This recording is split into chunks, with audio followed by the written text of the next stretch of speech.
Well, it's week 2 done, week 3 approaching, and we have to give the scorecard for the fans. How did they do? We're going to react to the best and worst of week 2. The ACC certainly reminded us that we're in the ACC and we have plenty of work to do. We'll talk about the games that left us scratching our heads and ones that got us a little bit excited. Miami, I'm looking at you.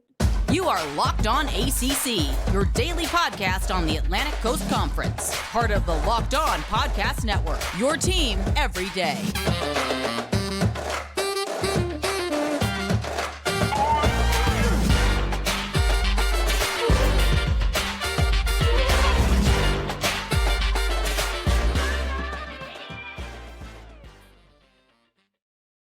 What's going on, everybody? Welcome to today's edition of Locked On ACC. I'm your host, Candace Cooper, joined by Kenton Gibbs of Locked On Wolfpack. Each and every day, you can find us wherever you listen to podcasts. Make sure you download, subscribe to the pod, and hit us up on our YouTube page. If you talk to us, we certainly talk back. We love it in the comment section. We read them every week, and we make sure that we try and get some feedback for you. But more importantly than that, gives you an opportunity to interact with your fellow fans across all of the respective schools. So make sure you tap in.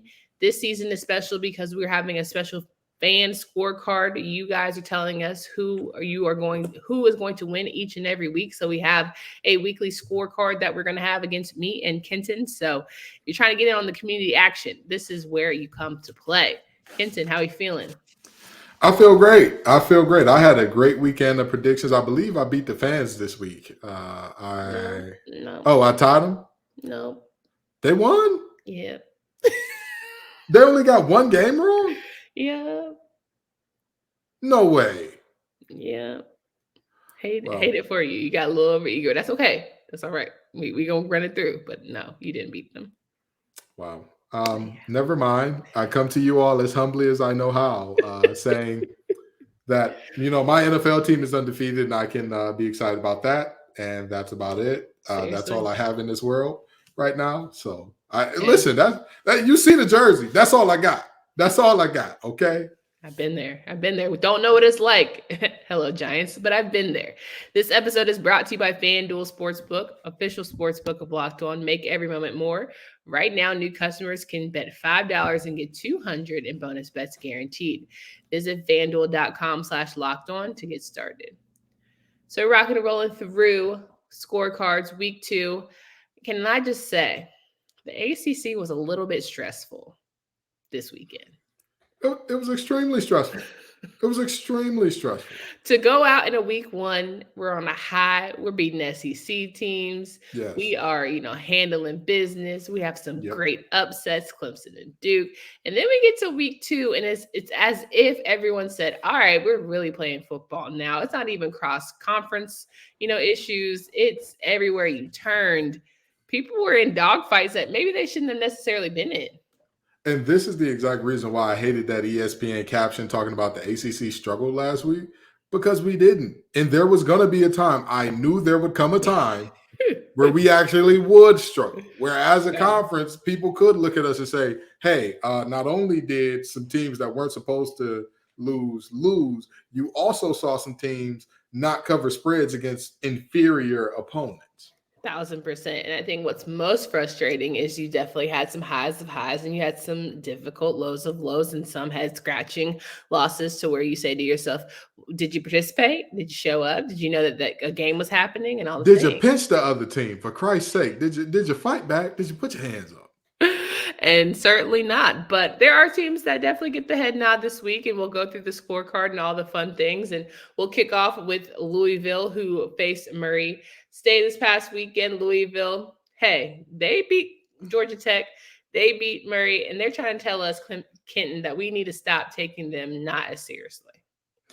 I have a lot of respect for their win over Georgia Tech, although Georgia Tech did everything they could to piss down their leg. I have a lot of respect for that win. Yes. They did what they were supposed to do against Murray State. Yeah. I'm not knocking them. I'm not saying that they're a bad team. I'm just saying that's not going to put you in my top 3 in terms of the power rankings and all that, which we'll get to later on in the week. But it's just not there for me. But hey, they put it on Murray State. They did what they were supposed to do. With some team, everybody ain't able to put it on early and often.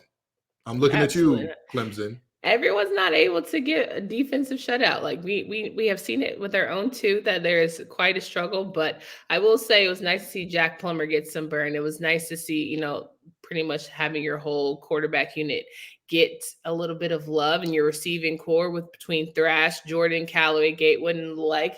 Everyone got a little share, rushing and all the good things. So it felt as if Louisville understands the depth that they have to work with, and you got to see some of those stars sort of make their presence known. Absolutely. And my man on the defensive line, Aston Gelati, made some big plays too. That's my guy. I love me some, those beware the hair shirts. I might have to cop me one because he's a dude. That's a ball player right there.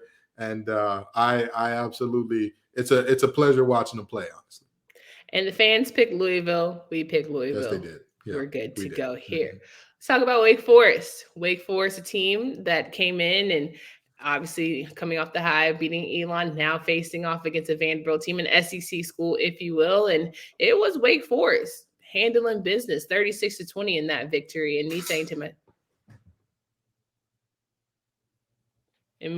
myself, very excited for the Demon Deacons to finally do the damn thing. Hey, listen, our nerds are better than their nerds, and that's all there is to it. You know what I mean? I have a lot of faith in the fact that that Wake Forest is just better than Vanderbilt. I don't think that that's particularly close at the moment, and therefore this game wasn't really a surprise to me.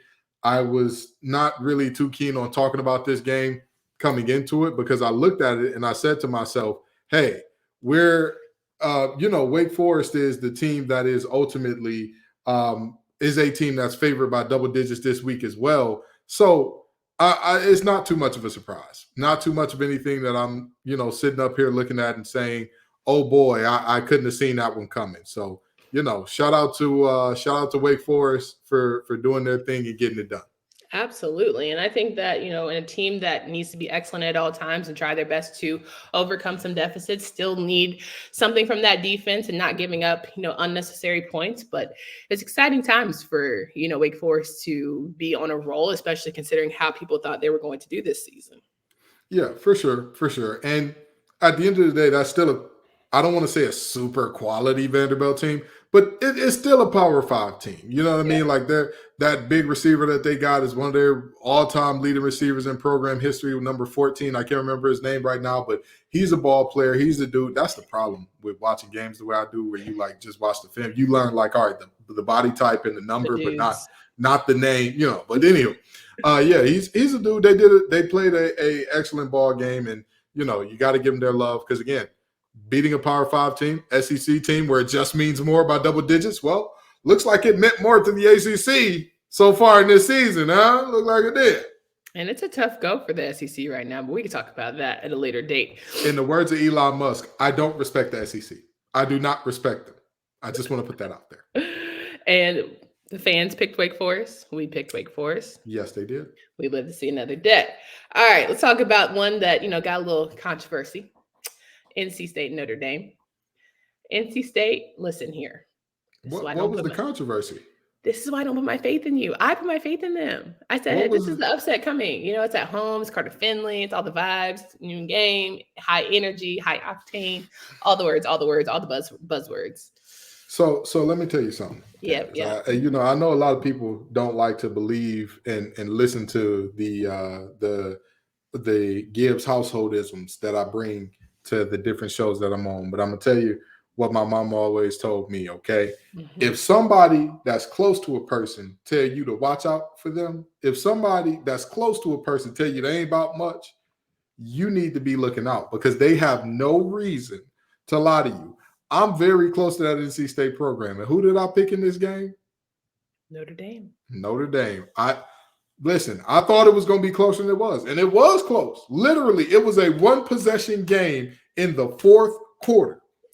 And then, boom, the doors just got blew off this thing. Do you blame the weather? What do you blame? I blame a lot of things. I honestly and truly, NC State did this to themselves. I mean, the back that is leading the team in yards per carry and is averaging 9 yards per reception, and Michael Allen. How many touches did he have? One. Well, I bet you're thinking, oh, NC State's running game must have been going off. Wrong answer, forehead. The only two players to rush for more than 40 yards in this game were not wearing Wolfpack jerseys. I'm sorry, more than 30 yards. No player in the red and white rushed for more than 30 yards. Brennan Armstrong was tied for the leading rusher with 26 yards. Jordan Houston was next, tying him with 26.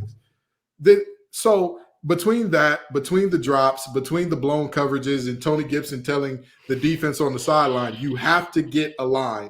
That's where the game came from, Football, especially defense, is about three things, and in this order: alignment, assignment, go make a play. NC State couldn't even get their alignment down, which showed me all I needed to see.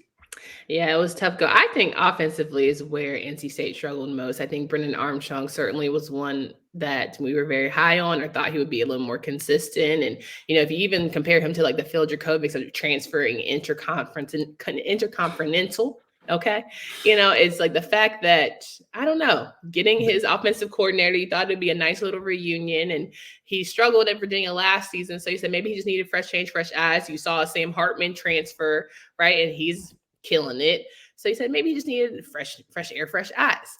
It's not fresh right now. All of those interconference transfer quarterbacks are all having a tough go of it, because Phil dropped one of the worst quotes I have ever heard in my life, but we will get to him later. Phil definitely had himself a time. He's working on it. He's getting through all the things. Let's pay some bills real quick. We're talking about Athletic Brewing here, and it's now time for your Game Changer of the Week, brought to you by Athletic Brewing Company. Much like any of your friends here at the Locked On ACC, Athletic Brewing has completely changed the non-alcoholic beer game. They make a non-alcoholic beers that actually taste good. Athletic Brewing Company has completely changed the game by making these non-alcoholic beers by not only tasting good, but full flavor and well-crafted, just like a full-strength beer. Their brews are great tasting, award-winning, and beat out full-strength beers in global competitions. They brew over 50 styles of craft non-alcoholic beer, including IPAs, golden sours, and more. And the best part, no hangovers ever. You can find Athletic in-store, online, and at bars around the country. Go to Athletic Brewing right now. .com. You can use promo code Locked On to get 15% off your first order online. That's Locked On. Check out 15% off at athleticbrewing.com. Near beer, exclusions and conditions apply. Athletic Brewing Company, fit for all times. All right, we're back through ACC Week 2 Scoreboard, where we are saying how the fans did, how Ken did, and how I did, as we talk through the best and worst as well. We haven't really quite got through the best yet, if I'm going to be honest with you. But Purdue and Virginia Tech ain't making me feel much better. The Hokies did everything they could. They're playing at home. They're right in it to the bitter end. Progress, moral victories, all the things you want to say for a Virginia Tech team where you're trying to figure out who's going to be that quarterback, who's going to give you the best position to win. Right now, if you have two quarterbacks, you have none. Coach Brad.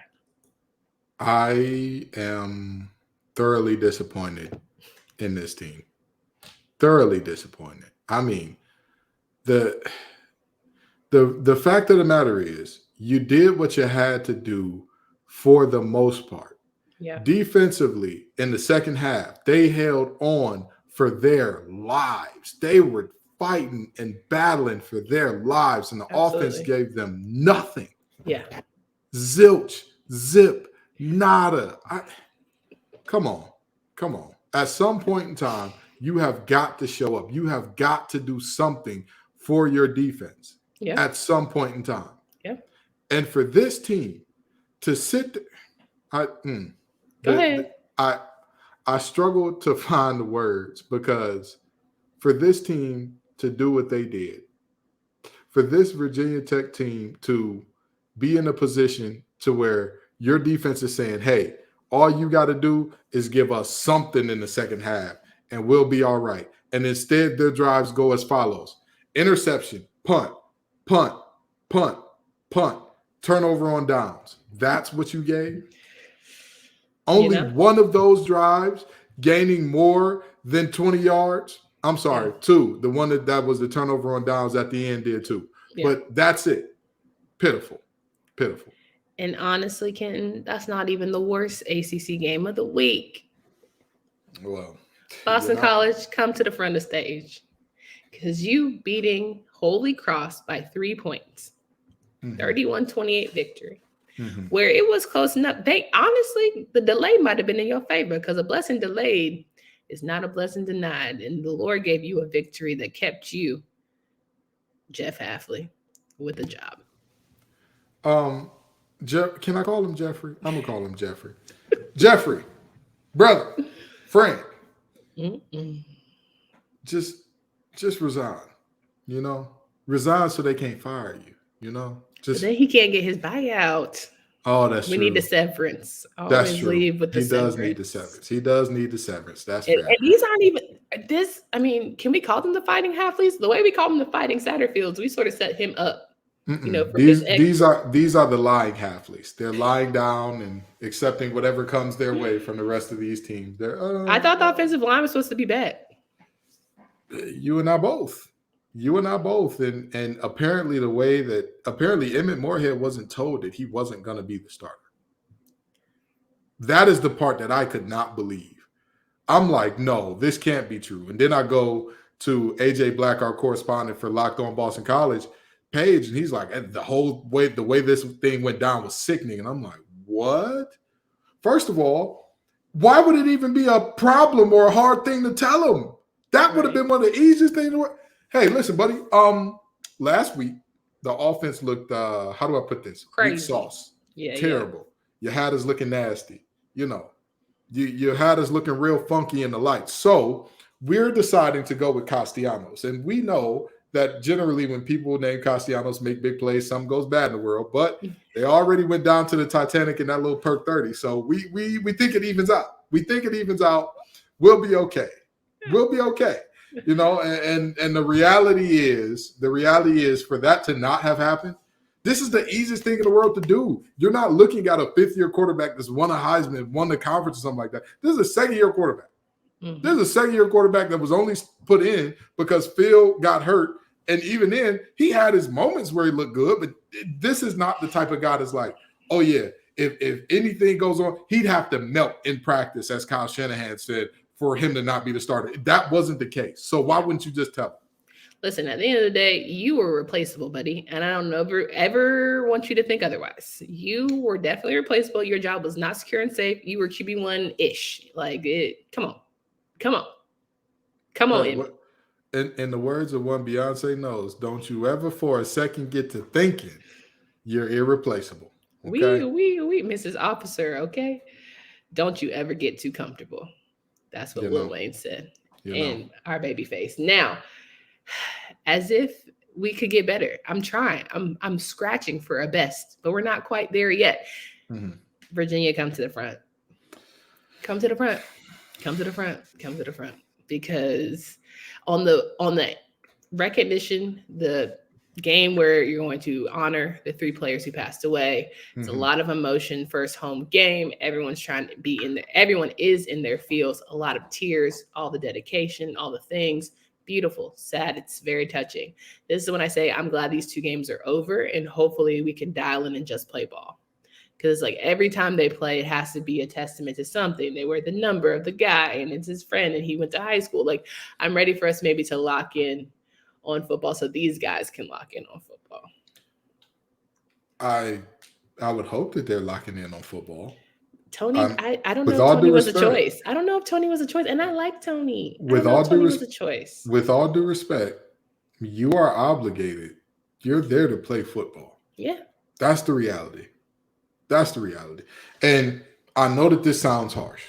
I know that it does. I need y'all to understand something about me, right? Me not playing anymore, I'm a different man than I was when I played. When I played, I was the little soldier. You put the battery in my back, you wind me up, you tell me, this is where you need to go. This is what you need to do. Do this to the best of your ability. And I was going to say, yes, coach. And I was going to do it. I was going to do it because that's all there was to it. Trust me, I had been through things that in my time of playing, my grandmother passed. R.I.P. Queen Vaughn. We love you. And I got a call that day when I was at her funeral saying, hey, what's going on? Where you at? Are you coming to the lift? And I was in Washington, North Carolina, because I just attended her funeral. And I said, hey, I told this coach, I apologize that didn't get properly relayed, but I don't have a car, so I can't drive back on my own. But I'll get back and make up the workout. And I did. Even with a heavy heart, you got to do what you got to do. Because at the end of the day, I looked at it like, if I miss this workout, I'm missing the opportunity to get better, to move up on this depth chart, to win the next game, to be ready for the team, and that's just the reality. Yep. And that wasn't a shared experience. That wasn't a shared loss. Like, that was literally something that only I was going through. And I still said, hey, got to keep it pushing. Yeah, the 36-35 victory for JMU certainly is one that, spoils that return to Charlottesville. But again, I hope they can move forward. We can get past and just sort of have a bright spot towards the end of the season, because they're in desperate need for it. All right, let's talk through FanDuel here. Get ready for the NFL season. If you haven't already, a lot of your teams are 1-0. Sometimes some are 0-1. Right now, new customers can bet $5 and get $200 in bonus bets guaranteed. Plus, all customers who bet $5 will get $100 off NFL Sunday ticket from YouTube and YouTube TV. Now is the best time to join FanDuel. The app is easy to use, and you can bet on everything from spreads to player props and more. So visit FanDuel.com/LockedOn and kick off the NFL season with an offer you won't want to miss. FanDuel is the official partner of the NFL. I hope none of you voted or bet on the Giants, because they just terrible. And LaSalle, big win over the weekend for Georgia Tech. Won't stay there long. Kind of knew they would beat SC State, and they did handedly. The fans felt so as well. Yeah. Just it's good bounce back game. When exactly. When you're supposed to figure out that offense, get things clicking. Good for Key. Clemson, Charleston Southern didn't start out great for Clemson. They were able to put the foot in it, towards the rest of the half. 66-17 victory, but it was a little shaky at first. They say Rome wasn't built in a day, but it sure seems to have collapsed that quickly. And that saying very much so applies to this Clemson team, because what under God's green earth is going on that we are looking at a tied ball game after the first quarter with Charleston Southern? And not just a tied ball game where both teams are scoring 14 points. What is this? What is this bizarre world? What are we looking at? Watching the demise of Clemson and Alabama in real time, and demise, use that term loosely, but to watch, these dynasties sort of take a head-scratching turn is certainly different than what we're used to. I mean, hey, empires rise and fall. That's just the nature of the beast. You know what I mean? When you win too much, your team gets a soft chin. They lose that edge of, we've done nothing, we've accomplished nothing, we are nobody, because objectively speaking, you walk in that locker room and it's, I'll tell you this much, it takes a certain kind of guy to go to a program where they know for a fact, hey, there's a tradition of winning here and I don't really have to think too much about it. That type of guy is not as likely to produce, and I'm not saying that it's impossible, but that type of guy is not as likely to produce championships as the guy that's like, I want to start something again. This team used to be great. I'm gonna be the guy that gets it back there, or the guy that's like, this team has never been anything. I'm gonna be the first one to build it. I'm gonna be the first one to make it something special. Sure. And, we're seeing it. We're seeing it in real time. Yeah. 1,000%. But we thankfully had our fans pick Clemson, as did we, and we keep that thing pushing. Yeah, of course. Now, the best game of the week goes to, I know our fans have been waiting all 24 minutes for this, Miami. It's your time to shine. Miami. Taking down Texas A&M, right? It's all about the you. It's all about the you. Oh, I'm sorry. Too much. No. Too much. Now, I will say, Cam Kitchens, we are praying for you. We hope everything is turning out okay. That was Absolutely. A scary moment towards the end of the game. One of the highlights of that program. The win is cool. His health is way more important than any W. But let's give credit to Mario Cristobal and company, right? It's excellent for them to get a statement win. Tyler Van Dyke, 5 touchdowns on the day. And it's certainly one where you say to yourself, all right, Restrepo, all right, Tyler Van Dyke, all right, defense, Williams and boys in the company? Are we doing it? Are we feeling it? Are we riding the tide? Are we slowly getting, the Mario groove in position to be successful? Yeah, and also Cam Kitchens has, he's doing better. Those are the reports. He's up tweeting. He's sending love to all the fans who prayed for him and whatnot. Alex Dono, our correspondent for Locked On Canes and my co-host of College Football Live, was Locked On College Football Live was very adamant that his health is the number one thing, and it's good to see these in good spirits and healthy. But as far as that game goes, how about them Hurricanes? What a game. What a time. They just kept answering everything that Texas A&M wanted to do. Every time there was a big moment, it just seemed like Miami came up big. Every single time. Every single time. I mean, the forced fumble on that fourth down pitch from Texas A&M, every time Texas A&M got into striking distance, Miami was ready to strike back. This Miami team looked really good. And I'll tell you, just the same way that I don't talk about rankings before week 4.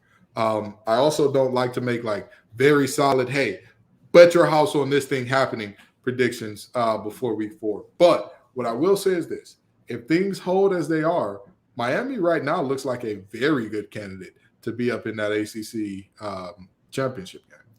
Well, I think it's a different Miami team in the sense of there was a couple head scratching, moments, the muff punt, and you say to yourself, okay, here we go again, or there's just some careless turnovers or not this one. But the way they were able to dial in and stay all 60 minutes in that game was very telling, very positive for the Hurricanes. It's definitely something that I think we keep, our eye out when we're going through these power rankings as we're going through the season. Miami is not going anywhere, and maybe they'll just slowly continue moving forward. Yeah, we'll see. We'll see for sure. We'll see. Not too aggressive. Not too much. Okay. I mean, listen, I'm not a believer in that. Hey, Florida State's head and shoulders above everybody else. They're a good team. They look good. They've looked good so far. I'll give them that. But again, if you ask me, do they look like a good candidate to be in the ACC championship? Absolutely. Are they head and shoulders above everybody else? I'm not exactly sure about that, but we'll get there. Let's talk about Syracuse in Western Michigan. You win a game, you win it handily, but what did it cost you? Maybe Garonde Gadsden in the second. Man. And I don't know if it was worth that trade. I'd rather have a head-scratching close one, but you pull it off and get the dub than to blow out and lose Aronde. But in all fairness to Syracuse, this wasn't like they were playing Aronde Gaston at the end of this to pass stats and he got hurt. He got hurt on the second or third snap of the game? You really hate to see it. And he had ankle issues throughout camp and whatnot, but it was the other ankle that other than the one that he was in a walking boot for. So, they're going to do MRIs on him. I haven't heard anything yet in terms of the results. Boy, better be doing that. The Rice effect, you know what I mean? Ice effect. What is that? You know what I mean? You know what I'm Rest, ice, compression, elevation. Yeah. Okay. I know exactly. Okay. You better be in that cold tub today, right now, as we talking. Well, I'm sure he is. But, hopefully it's not too serious because Aronde is legitimately one of the best players in the ACC and in the nation. One of the best tight ends, slot, whatever he is, pass catchers, period, that college football has to offer right now. And the game of college football is better with him in it than with him in the booth. I was watching and I was like, he saw him front face. So sometimes I struggle with the numbers. And I was like, I know that ain't who I think it is. Because they were talking about a tight end. And I was like, is he a tight end wide receiver? I can't. But then when I saw who it was and I heard the name, I said, Lord, not his. Take my ankle, Lord. Anybody, take my ankle, Lord. Not for Syracuse. They can't afford it. They can't afford Joe's ankle to go down. So we'll see how it transpires. Another head scratching. What in the hell game? Appalachia State, North Carolina. Let's talk about it. Go ahead. 34-40. 2 overtime victory. All I gotta say is I'm always grateful to have Drake May in my corner. Overtime or otherwise. But boy, did that defense look like defense of 2022. Could not stop the run. Nate Neal had them on the ropes. Embarrassing. If only somebody could have warned us. If only somebody had said, hey, they look really good against South Carolina. However, logic does not follow that they will look like this for the rest of the year. If We only somebody knew they wouldn't had look said good that. like that the rest of the year, But Kenton. But damn, that was a mean like step back. You know what I'm talking about? yeah. I'm not even concerned about the defense so much as I am the kicking game. What under God's green earth? How do you screw the pooch twice? Right. You got a second chance. But bump all that. The offense is looking a little more fraudulent than I would like. You know, Drake ain't having the sophomore year that I thought he was gonna have now, or junior year, whatever you want to call him. This is not to disrespect this young man's situation. This is not to make light of it. But I understand why there was a national campaign to get Tiz to play now. I get it. Baby, they hosting a UNC Board of Trustees meeting today. Wait, seriously? Dead ass. For the boy's not dead. Stop over it. an athletic matter. On everything I love. Yes, that's happening today. Next thing you know, they're gonna hold a candlelight vigil for the boy. He's not dead. He's not. I'm not gonna go there. They're going to extremes because they saw that game on Saturday and they said by any means. They said, listen, get this joker by any means. And here's the deal. So I you know what? I'm not even gonna rag on the offense. I'm gonna give him a compliment. Because it's a Sunday, it's the Lord's Day. I'm gonna give him a compliment. So you look at this thing and you say, what did they do well offensively? Those tight ends are serious. Yeah. Their tight end room, Copenhagen, Nesbitt, they're a good tight end room. Good tight end room, beautiful gowns. The back did his thing. Hampton did his thing. That boy was running. He was doing it. But they needed British Brooks. I'm sorry. He did his thing, but British Brooks not being there certainly hurt. He rushed for over 200 yards. I don't think there's too much more British would have done than that. I'm with all due respect. Being able to be, when Javonte and Michael Carter used to be right there on the side, ready to catch the ball and be in open space, like I think we needed one of them. I hear you.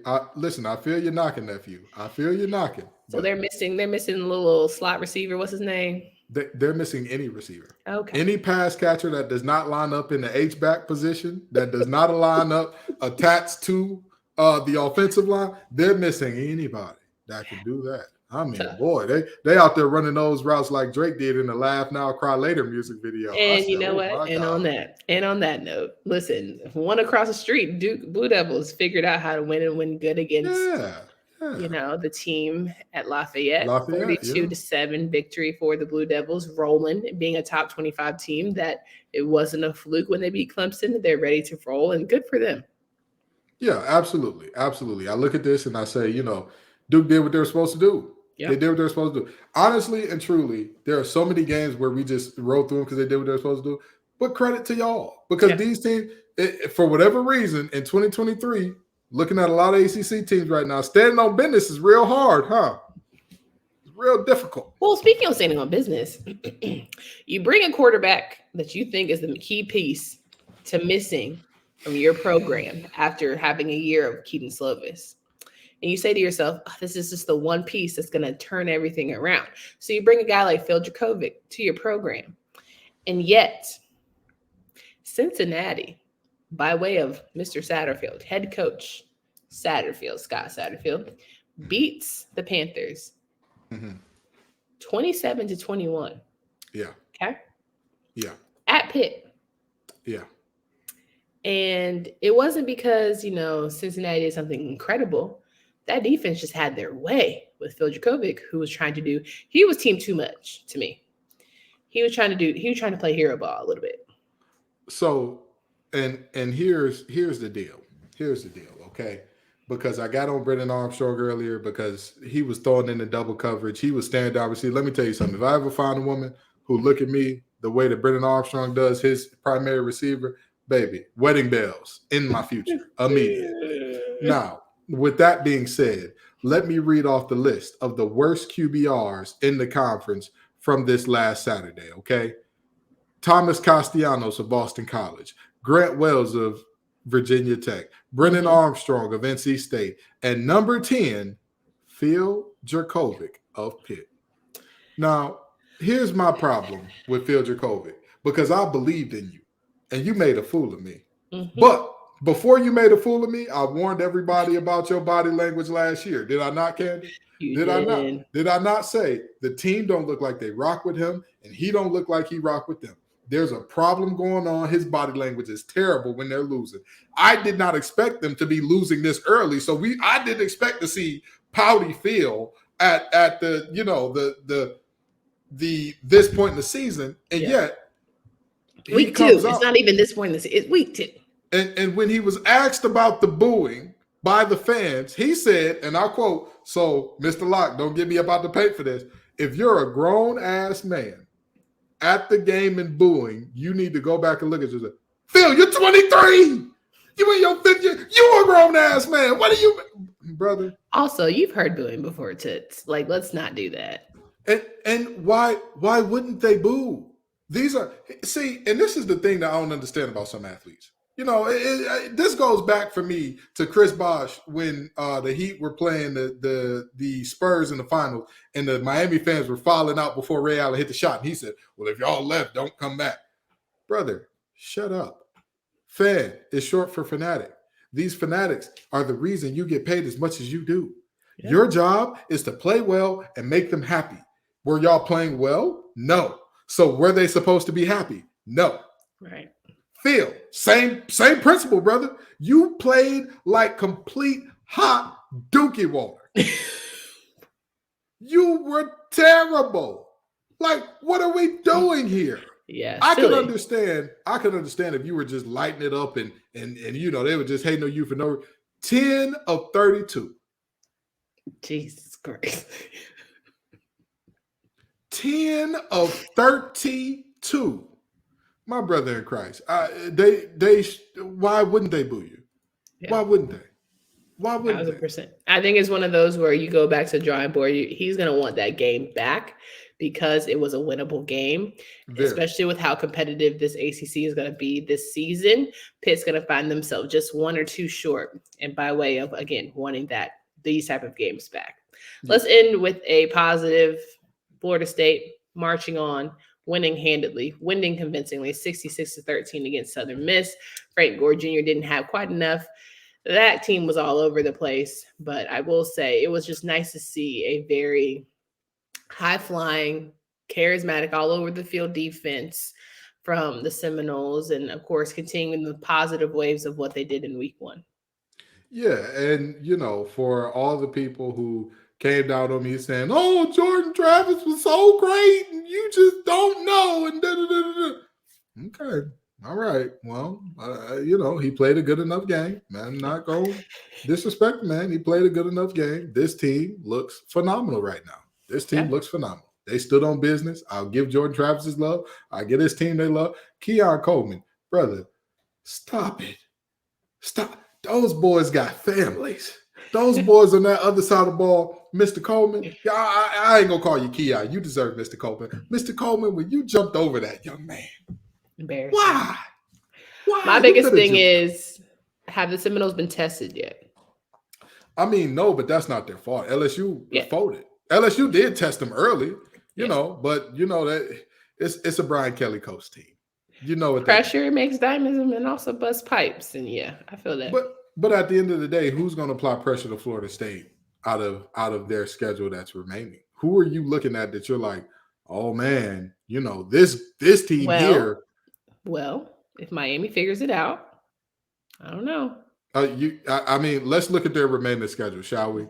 They're going up and having a terrible, terrible test up in Chestnut Hill against the mighty Eagles, who may be run it down quick because I'm not trying to be here all day with you. Oh, I'm sorry. Then you go down to or up to Death Valley. Okay, that one maybe, possibly, who knows if they'll get it together by then.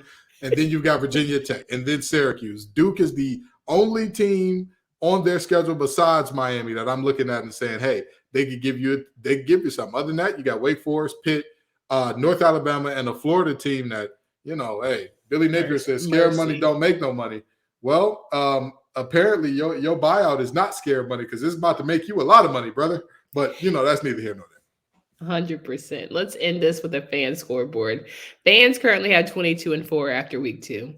Kenton has 20-6 I have 19-7. 20-6 after a 2-loss week. Okay. We dug ourselves in a hole. The week before, you kind of went crazy. They had us in the first half. I'm not going to lie. Yeah. It's all right, though. I'm coming back. I'm coming back for you, baby. I'm coming back. We hope you guys do come back because tomorrow we're going over week 3 polls. We're getting ready for week 3, and we're going to read some of your comments throughout the week. So you don't want to miss that. For Candace Cooper and Kenton Gibbs. Until next time.